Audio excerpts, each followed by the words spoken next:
వాడి మీద నీకెంత హక్కుందో నాకు కూడా అంతే హక్కుందన్న విషయం మర్చిపోకు.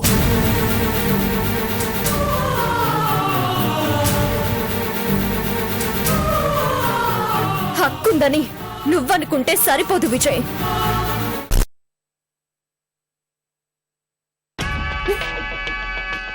ఈసారి వాడు నాకు చాలా సీరియస్ గా వార్నింగ్ ఇచ్చాడు. అంత డబ్బు ఎక్కడి నుంచి రాబట్టాలో ఎలా రాబట్టాలో నాకేం అర్థం కావడం లేదు రుద్ర. లేట్ చేస్తే నా భర్తని నేనే చంపేశానన్న విషయం బయటపడిపోతుంది. అప్పుడు నేను ఏం చేసినా లాభం ఉండదు. కానీ ఇప్పుడు నన్నేం చేయమంటావు మల్లీశ్వరి? నేను మాత్రం అంత డబ్బు ఎక్కడి నుంచి తీసుకురాగలను? నువ్వేం చేయాల్సిన అవసరం లేదు రుద్ర. ఏం చేయలేవని కూడా అర్థమైపోయింది. నిన్ను నమ్ముకొని ఇన్ని రోజులు టైం వేస్ట్ చేశాననిపిస్తోంది. సడన్ గా ఈ మల్లీశ్వరికి అంత డబ్బు ఎందుకు అవసరపడిందబ్బా? అవునులే, కొంపలు ముంచే ఆలోచనలకి ఖర్చు కోట్లలోనే ఉంటుంది మరి. టెన్షన్లో నోటికొచ్చినట్టు మాట్లాడుకు మల్లీశ్వరి. నేనేం టైం వేస్ట్ చేయట్లేదు. ఆ జానకిని ఎప్పుడు ఎలా చంపాలని ప్రతి క్షణం ఆలోచిస్తూనే ఉన్నాను. ఆలోచిస్తున్నావు, నేను కాదనడం లేదు. కానీ ఆలోచించడం తప్ప ఏమీ చేయడం లేదు. ఎన్ని ప్లాన్లు వేసావు, ఒక్కటైనా సక్సెస్ అయిందా? ముందు జానకిని నందిని దృష్టిలో చెడ్డదాన్ని చేయాలని ప్లాన్ చేశావు. కానీ ఏం చేయలేకపోయావు. నందిని జానకి గురించి పట్టించుకోవడమే మానేసింది. తర్వాత దాన్ని చంపడానికి ప్లాన్ చేశావు. అది కూడా ఫెయిల్ అయింది. నీ వల్ల నాకు ఏ ఉపయోగం జరగలేదు. పైగా జానకిని తనను చంపాలనుకుంది నేనే అన్న విషయం తెలిసిపోయింది. ఇప్పుడు నేను ఇంట్లో కూడా దాన్ని ఏమీ చేయలేని పరిస్థితికి తీసుకొచ్చావు. అసలు నిన్ను నమ్ముకోవడం నాది బుద్ధి తక్కువ. దానికన్నా నేనే సొంతంగా ట్రై చేసుంటే ఈ పాటికి ఎప్పుడో మ్యాటర్ క్లోజ్ అయ్యుండేది. పర్సనాలిటీ చూసి పవర్ఫుల్ మనిషి అనుకున్నాను. నీలో ఏ మాత్రం పసలేదని అర్థమైపోయింది. ఏంటే ఊరుకుంటున్నాను కదా నోటికొచ్చినట్టు మాట్లాడుతున్నావు? నన్ను నమ్ముకొని నువ్వు నష్టపోవడం కాదు, నిన్ను నమ్ముకొని నేనే నష్టపోయాను. నందిని నన్ను కలుపుతానని మాటిచ్చి నన్ను నీ అవసరానికి యూజ్ చేసుకుంటున్నావు గాని నీ వల్ల ఏ ఒక్కరోజైనా నాకు ఉపయోగం జరిగిందనుకుంటున్నావా? నేను వేసిన ప్లాన్లన్నీ ఫెయిల్ అయ్యా అంటున్నావు కదా, మరి నేను వేసిన ప్లాన్లు ప్రతిసారి వాటిని అమలు చేసింది నువ్వే కదా. అంటే నీ వల్ల ఫెయిల్ అయినట్టా లేక నా వల్ల ఫెయిల్ అయినట్టా? సిచ్యువేషన్ తేడా కొడుతుందేంటి? నీ చేతగాంతనాన్ని ఒప్పుకోలేక నన్ను తప్పు పడుతున్నావా? ఏంట్రా కూసో?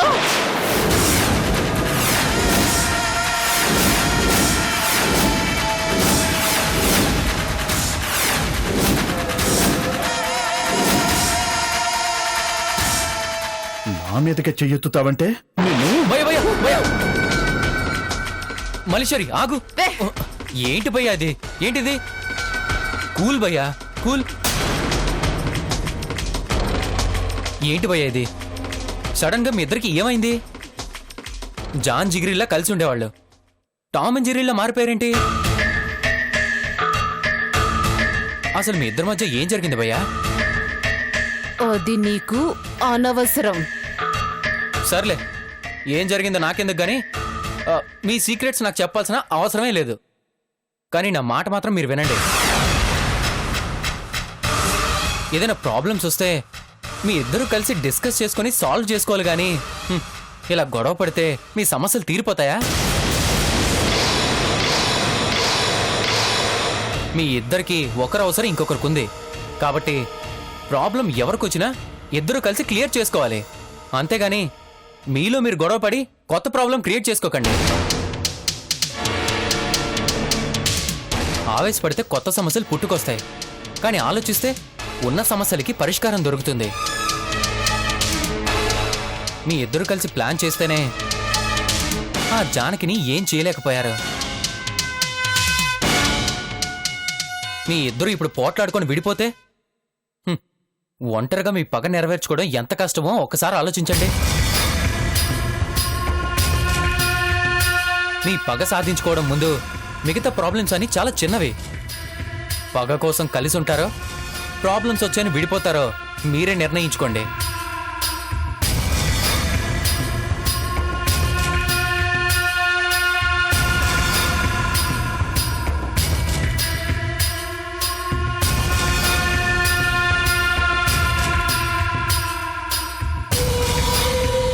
సారీ రుద్ర, ఏదో టెన్షన్లో ఆవేశపడ్డాను. ఇట్స్ ఓకే, నీ ప్రాబ్లం నాకు అర్థమైంది.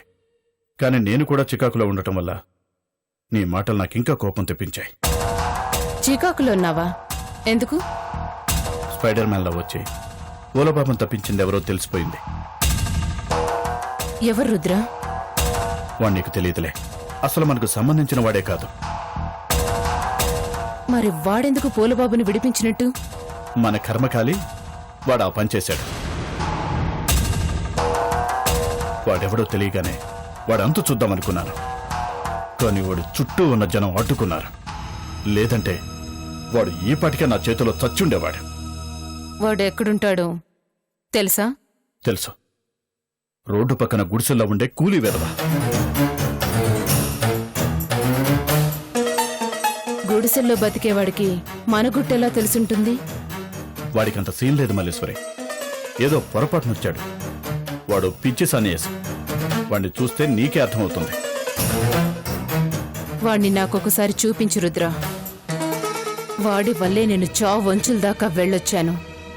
ఆ భయం ఎలా ఉంటుందో వాడికి చూపించాలి. తప్పకుండా తీసుకెళ్తాను మల్లేశ్వరి.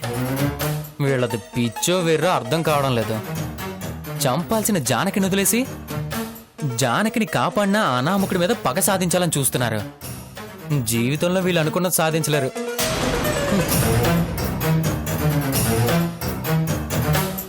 సరే రుద్ర, నేను వెళ్ళొస్తాను.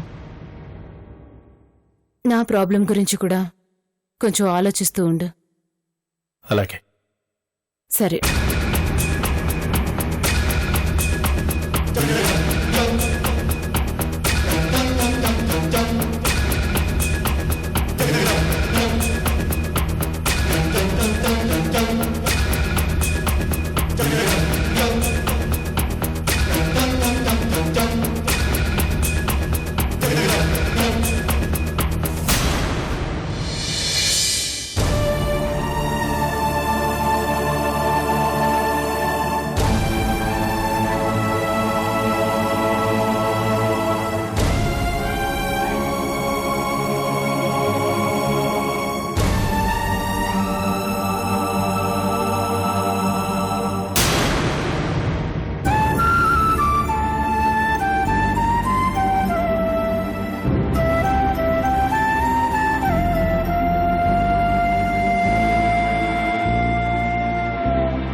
విజయ్, ఏంట్రా ఇంకా ఆఫీస్కి వెళ్ళలేదా?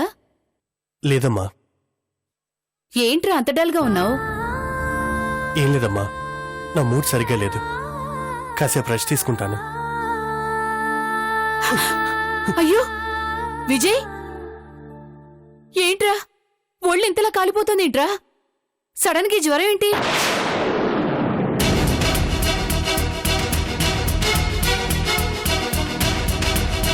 పద, పైదాకా నేను తీసుకెళ్తాను. పర్వాలేదమ్మా, నేను వెళ్తాను.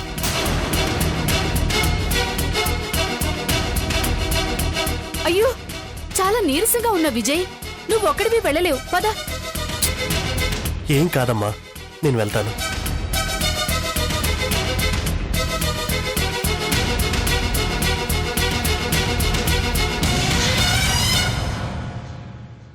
విజయ్ విజయ్ ఎవరి సాయం నాకు అవసరం లేదు.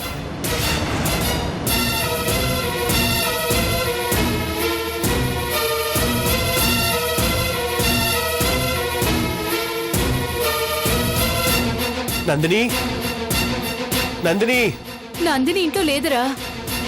ఎక్కడికి వెళ్ళింది? చెకప్ కోసం హాస్పిటల్కి వెళ్ళింది.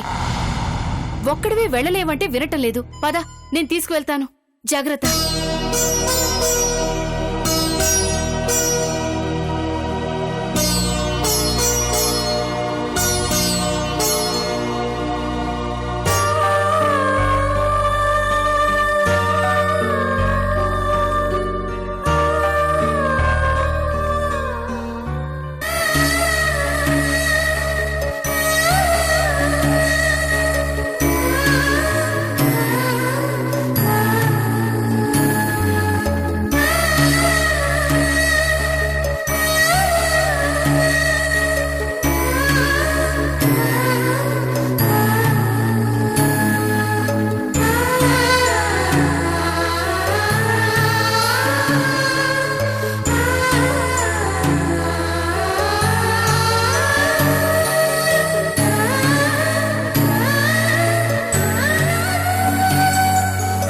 ఉండు, టాబ్లెట్స్ తీసుకొస్తాను.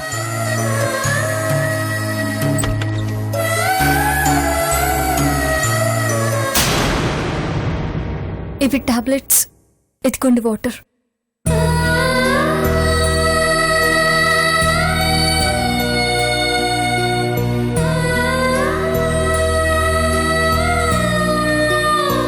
విజయ్, ఆ, టాబ్లెట్ వేసుకో. లే, జాగ్రత్త.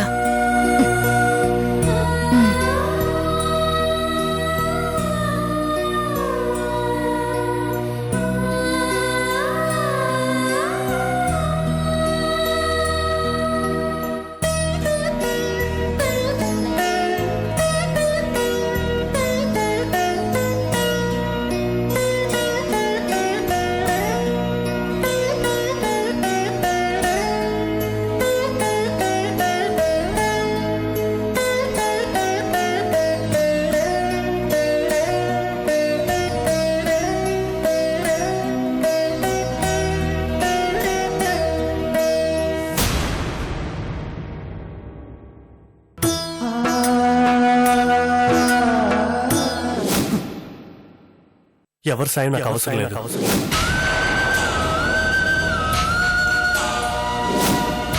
నందిని, నందిని, నందిని, నందిని.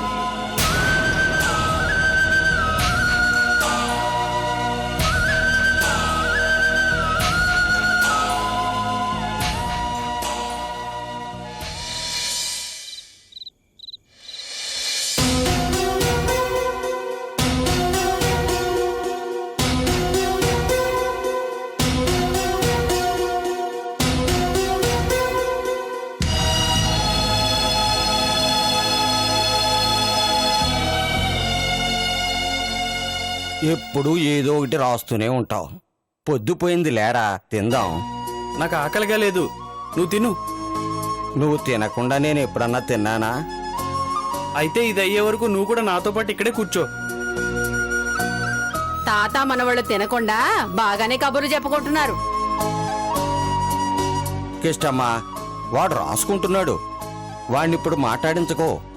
అబ్బో, పెద్ద ఇంజనీరింగ్ పరీక్ష రాస్తున్నాడు. ఇంజనీరింగ్ చదివేవాళ్ళు ఇంజనీరింగ్ పరీక్ష రాస్తారు.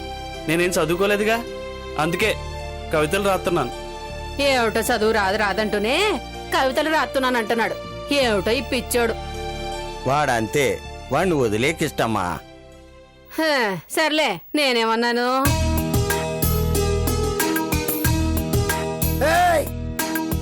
ఎక్కడే నువ్వు? ఓసిన పెడమా, రాయే బయటికి. ఈడు మళ్ళీ మొదలు పెట్టాడు. వీడు మారడు కిష్టమ్మా. కొన్ని జీవితాలు అంతే. ఏటే పిలిస్తే పడతలేదా? రా బయటికి రా.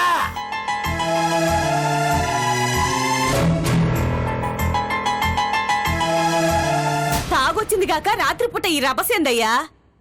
తాగొస్తాను, తూగుతూ వస్తాను. నా ఇష్టం. అడగడానికి నువ్వెవరే? నువ్వు నాకు డబ్బులు ఇవ్వకపోతే నేను తాగలేనుకున్నావా? నువ్వు నాకు ఇదిగా ఎంట్రుకుతో సమానమే. తూ నాతో పెట్టుకున్నావు అనుకో, తూ ఊదేస్తానే. ముందు నువ్వు పడిపోకుండా చూసుకున్నా. ఏంట్రా కూర్చో, నాకేదో చెప్తావా?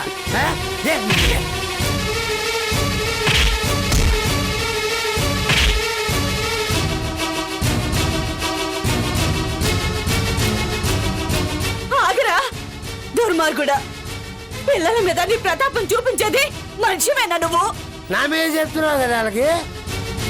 ఏలేడంత లేడు, నాకెదురు చెప్తున్నానంటే తప్పు ఆడిది కాదే. ఆయన అలా తయారు చేసిన నీదే.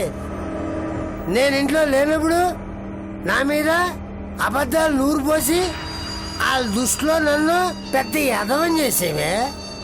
నా పిల్లల్ని నాకు శత్రువులో తయారు చేసేవే. నీ గురించి వాళ్ళకి నూరు పోయాల్సిన పనేం లేదురా. నీ ప్రవర్తనే చెప్తుంది నువ్వెట్టంటాడువో. నిన్ను కట్టుకున్నందుకు నాకెలాగూ ప్రశాంతత లేదు. కనీసం పిల్లలైనా సంతోషంగా ఉంటే చాలనుకున్నాను. రోజు తాగొచ్చి గొడవ చేస్తూ వీళ్ళని కూడా ప్రశాంతంగా బతకనివ్వట్లేదు. ప్రశాంతత లేని నాకే, నీ వల్ల నాకు పిల్లం పిల్లలు సంసారం ఉంటూ నేను సంపాదించినంత మేము పోషించడం సరిపోతుంది. నా జీవితంలో సుఖం అనేది లేకుండా పోయిందే. నా జీవితంలో సెల్ల దాపరిచారా? సుబ్బారావు ఆగరా. మీరు సత్యగానే నేను బాగుపడినా ఏ ఆగు, ఎందుకు అని కొడుతున్నావు? నా పిల్లలు నా ఇష్టం. కొట్టుకుంటాను, తిట్టుకుంటాను, చంపుకుంటాను.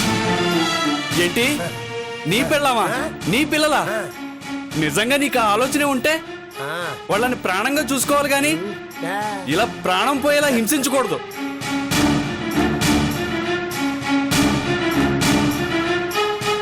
పిచ్చాడా? నాకు నీతులు బోధిస్తారా నువ్వు? నేను పిచ్చోడ్నే కావచ్చు, కానీ నీలో మూర్ఖుని మాత్రం కాదు. నీ పెళ్ళం పిల్లల మీద నీకెంత అధికారం ఉంటుందో అది నిజమే, కానీ అది ప్రేమ చూపించడంలో ఉండాలి కానీ ఇలా చావగొట్టడంలో కాదు.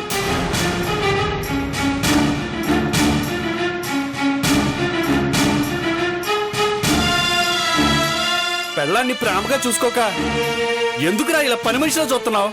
పాపం నీ తాగుడు వల్ల వాళ్ళు ఎంత కష్టపడుతున్నారో తెలుసా? నీకు వాళ్ళ కష్టాలు కనబడుతున్నారా? కానీ పిల్లల్ని పోషించడానికి నేను ఎంత కష్టపడుతున్నానో మీకేం తెలుసా?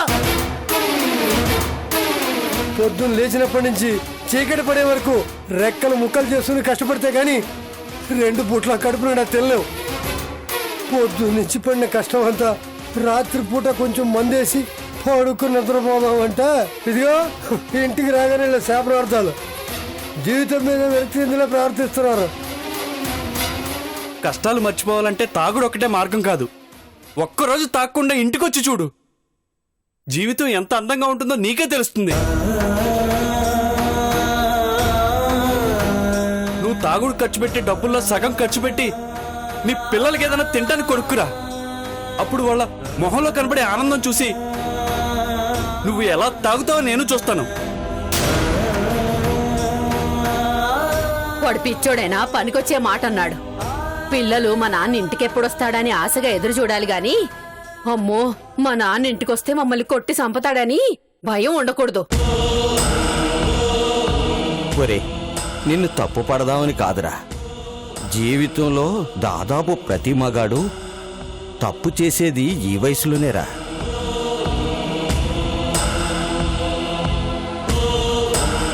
సంపాదిస్తున్నామన్న పొగరుతో భార్యా పిల్లల్ని పట్టించుకోకుండా మన ఇష్టానికి అధికారం చెలాయిస్తాం.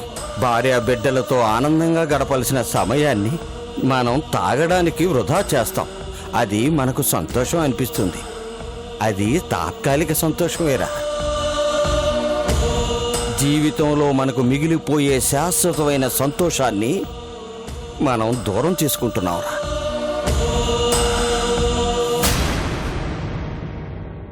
పిల్లలు మనకు దగ్గరవ్వాలనుకున్న సమయంలో మనం వాళ్లకు దూరంగా ఉంటాం. మనం వాళ్ళకి దగ్గరగా ఉండాలనుకునే సమయానికి వాళ్ళ మనసులకి దూరమైపోతాం. ఆ నరకం మనం భరించలేనిదిరా.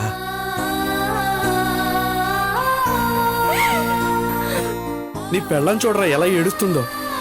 నువ్వు వాళ్ళని ఎంత కష్టపెట్టినా చీకటి పడగానే నీకోసం ఎదురు చూస్తూ ఉంటుంది. అది అది ప్రేమంటే.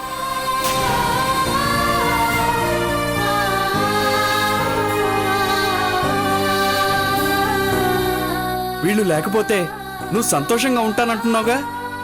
నిజంగా నువ్వు పెట్టే కష్టాలు తట్టుకోలేక నీ పెళ్ళం నిన్ను వదిలేసి వెళ్ళిపోతే అప్పుడు నీ పరిస్థితి ఏంటో ఒక్కసారి నువ్వు ఆలోచించుకో. నువ్వు పొద్దంతా కష్టపడొత్తావని నీకు కడుపు నిండా భోజనం పెట్టి అది ఎన్నోసార్లు పస్తులు పడుకోవడం నేను కళ్ళారా చూశానురా. అదిరా ఆడదాని ప్రేమంటే.